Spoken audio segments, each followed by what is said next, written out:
피터 매디슨은 1971년 덴마크에서 애니와 칼 매디슨 사이에 태어났습니다. 애니는 칼보다 30살 이상 어렸고 3명의 아들이 있는 상태에서 칼과 재혼한 것이었습니다.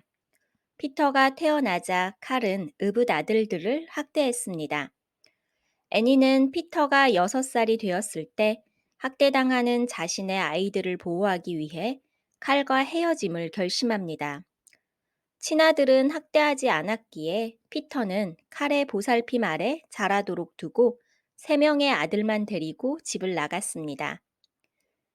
피터는 엄마를 그리워했지만 아버지가 엄마에게 가면 다시는 돌아올 수 없다고 얘기했기에 엄마를 볼 수 없었습니다. 피터는 아버지로부터 전쟁과 로켓에 대한 많은 이야기를 들으며 자연스레 로켓에 관심을 둡니다. 그는 학창 시절 특히 과학에서 두각을 드러냈습니다. 교사의 도움을 받고 아버지의 작업장에서 1미터 높이의 로켓을 개발하여 1986년 3월에 발사하기도 하였습니다. 피터는 계속해서 실험하고 엔지니어와 상담하며 로켓 클럽에도 가입합니다. 클럽의 멤버들은 처음엔 똑똑한 피터에게 호감을 느꼈으나 잘난 척하고 독단적인 그에게 점차 환멸을 느끼며 거리를 둡니다. 피터는 천재적이었지만 학창 시절 그의 친구는 단 한 명도 없었다고 합니다. 그는 영역을 넓혀 잠수함에 관심을 가졌고 이를 배우기 위해 용접 및 엔지니어링 과정을 수강했습니다. 피터는 로켓과 잠수함을 만들 수 있는 돈도 인맥도 없었고 전문적인 훈련도 못 받았지만 그의 뛰어난 기술, 극단적인 추진력과 열정은 많은 사람으로부터 후원받기에 이릅니다. 피터는 2001년 첫 번째 잠수함 프레야를 시작으로 크라카와 노틸러스란 이름의 세 척의 잠수함을 만들었습니다. 그중 노틸러스는 2005년부터 3년에 걸쳐 건설되었으며 길이 18m의 민간인이 건조한 세계 최대의 잠수함으로 피터는 명성을 얻게 됩니다. 노틸러스를 완성한 후 그는 더 원대한 우주 탐사의 야망을 갖습니다. 피터는 독학 엔지니어로 바다 탐험과 우주 여행에 대한 그의 기술과 열정으로 여러 사람을 매료시켰고 그의 후원금도 늘어나게 됩니다. 2008년에 피터는 나사의 우주 건축가였던 크리스티앙 뱅스톤과 함께 새로운 프로젝트를 시작했고 그들은 세계 최초로 우주선 자체 제작에 성공합니다. 아마추어의 성공 스토리는 2011년 미디어를 강타했습니다. 그러나 극단적으로 이기적이고 괴팍한 그에게 질려 크리스티앙은 피터를 떠납니다. 2014년 6월 피터는 자신의 이름을 따 로켓 매디슨 우주연구소를 설립했습니다. 목표는 피터 자신이 직접 캡슐에 타고 우주에 다녀오는 유인 우주선의 개발 및 건설이었습니다. 연구소는 벤처 투자를 통해 나노 위성 발사체를 개발하고 있었습니다. 그는 국제 컨퍼런스인 테드에 나가 자기 경험과 아이디어를 공유하기도 하고 많은 언론으로부터 인터뷰 요청을 받기도 했습니다. 2017년 1월부터 그에게 인터뷰를 요청하는 한 여기자가 있었습니다. 그녀의 이름은 킴 월이었고 당시 30살로 뉴욕타임스와 가디언지 외 여러 신문사에 글을 싣고 있었던 유능한 프리랜서 기자였습니다. 그녀는 국제사회에 관심이 많았고 기사를 위해서라면 세계 위험 지역도 가리지 않는 열정과 추진력이 강한 기자였습니다. 피터는 2017년 초부터 시작된 그녀의 인터뷰 요청에 그의 8월 10일 당일에 자신의 잠수함 노틸러스에서 딱 2시간의 인터뷰를 허락한다는 문자를 보냅니다. 키멀은 며칠 후면 남자친구와 중국으로 완전히 떠날 예정이라 그날 밤 지인들과 송별 파티가 예정돼 있었지만 반년 가까이 매달린 인터뷰가 허락된 것에 설레고 기뻐 파티장이 아닌 피터에게 향합니다. 다만 그녀가 관심을 가진 것은 피터의 우주선 프로젝트였는데 우주선이 아닌 잠수함에서 인터뷰를 진행하는 것이 못내 아쉬웠습니다. 저녁 7시 피터의 잠수함에 올랐고 그녀의 남자친구 올레에게 짧은 문자를 보냈습니다. 피터가 간식을 준비했고 이제 잠수함 내부로 들어가는 것에 살짝 긴장되지만 들뜨기도 한다며 사랑한다고 전했습니다. 인터뷰는 밤 9시면 끝날 예정이었으나 연락이 닿지 않는 키멀에 걱정이 된 남자친구는 항구에서 기다리다 피터의 연구실로 향했고 그곳에서 피터의 아내를 만납니다. 그녀는 남편의 인터뷰 사실을 전혀 모르고 있었고 새벽 2시가 넘자 올레는 경찰에 신고합니다. 그러나 잠수함은 위치 추적이 되지 않습니다. 경찰은 바다 위를 수색했고 오전 10시 반쯤 피터는 자신의 잠수함이 아닌 낚시배를 타고 항구에 내렸습니다. 경찰은 그에게 키멀의 행적을 묻습니다. 그러자 그는 지난밤 잠수함에 문제가 생겼음을 감지하고 그녀를 안전하게 한 섬에 내려줬다고 진술했습니다. 자신은 새벽 침몰하는 잠수함에서 탈출하여 지나던 배에 겨우 구조되었다고 말합니다.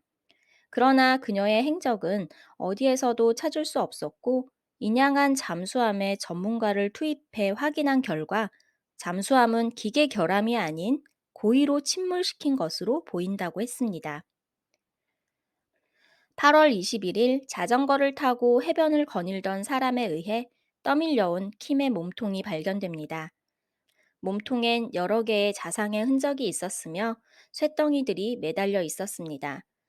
조사관은 자상은 사망 직전 혹은 직후에 생긴 것이고 몸통이 수면 위로 떠오르게 할 수 있는 가스를 배출하기 위해 여러 번 찌른 것으로 보았으며 해저에 가라앉도록 금속 조각을 묶은 것으로 보았습니다. 즉, 키멀이 사후 수면 위로 떠오르지 않게 하기 위해 조치한 것이라 합니다. 또한 잠수함 내부에서 여성의 속옷이 발견되었고 경찰은 킴의 것으로 확신해 피터에게 강한 추궁을 합니다. 그러자 피터가 처음에 진술을 바꿔 킴은 잠수함 출입구라 할 수 있는 해치에 머리를 세게 부딪혀 사망했다고 합니다. 자신의 잠수함에서 불미스러운 일이 생긴 것에 당황한 피터는 그녀를 그대로 절해 수장했다고 얘기합니다. 속옷이 왜 거기에서 나왔는지 모르겠지만 그녀와 어떤 일도 없었고 사고가 났을 뿐이었다고 주장합니다. 경찰은 상식적으로 이해가 안 갔습니다. 사고가 났으면 바로 신고할 것이지 훼손까지 하며 은폐하려 했다는 것을 납득할 수 없었습니다.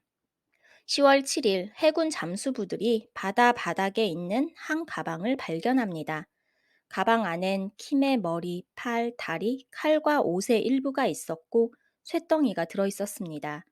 경찰은 킴의 머리에 부딪힌 외상은 없다며 피터에게 그녀는 해치에 부딪힌 적이 없다고 추궁합니다. 그러자 피터의 진술이 또 바뀌었습니다. 사실 잠수함 결함으로 배기가스가 차 일산화탄소 중독으로 사망했다고 합니다. 둘 다 호흡 곤란을 겪었고 수면 위로 떠올라 겨우 문을 열었을 때 그녀는 이미 사망 상태였다고 합니다. 역시나 당황한 그는 그녀를 절해 수장한 것이라고 진술했습니다. 조사관들은 이제 피터의 진술을 믿지 않습니다. 한편 피터의 사무실 컴퓨터에서 다수의 영상 파일이 나왔는데 이는 모두 여성을 대상으로 한 잔혹한 내용의 필름들이었습니다. 그는 자신의 PC에 누구라도 접근이 가능했기에 직원 중 누군가 본 것 같다며 주장했지만 다수의 직원은 피터가 종종 영상을 시청하는 것을 봤다고 증언합니다. 또한 피터의 주변인을 조사했을 때 평소 그의 행실이 좋지 않음을 알게 됩니다. 그는 부인이 있었음에도 여러 여자와 문란한 파티를 즐겼으며 자신의 잠수함에 자주 여자를 불러 놀았습니다.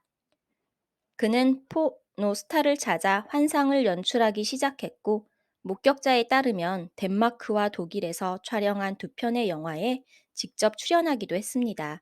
또한 영화 제작자에게 촬영 장소로 자신의 잠수함을 빌려준 적도 있었습니다. 그는 일반적인 영상보다 고문당하고 당하는 비디오를 즐겨봤습니다. 그의 컴퓨터에서 나온 영상 중 일부가 재판 중에 공개되었으며 여기에는 멕시코 카르텔 조직원이 여성을 베는 장면이 포함되어 있었습니다.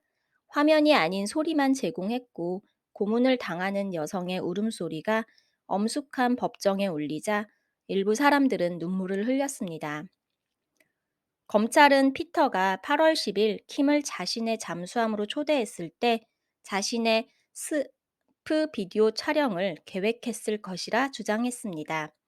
그녀의 사타구니 쪽에도 자상이 여러 개 있었습니다. 이는 고문으로 인한 것이라고 전문가들은 입을 모았고, 그녀는 손과 발이 결박된 상태에서 고문당하다 목 졸림 혹은 참수당했을 가능성이 크다 했습니다. 피터의 정신을 분석한 담당자는 그가 사이코패스이며 그 중에서도 가장 위험한 자기애적 사이코패스라 진단했습니다. 법원은 검찰의 주장을 받아들여 피터에게 계획살인, 성폭행, 시체 훼손 혐의로 유죄 판결을 내리고 종신형을 선고했습니다.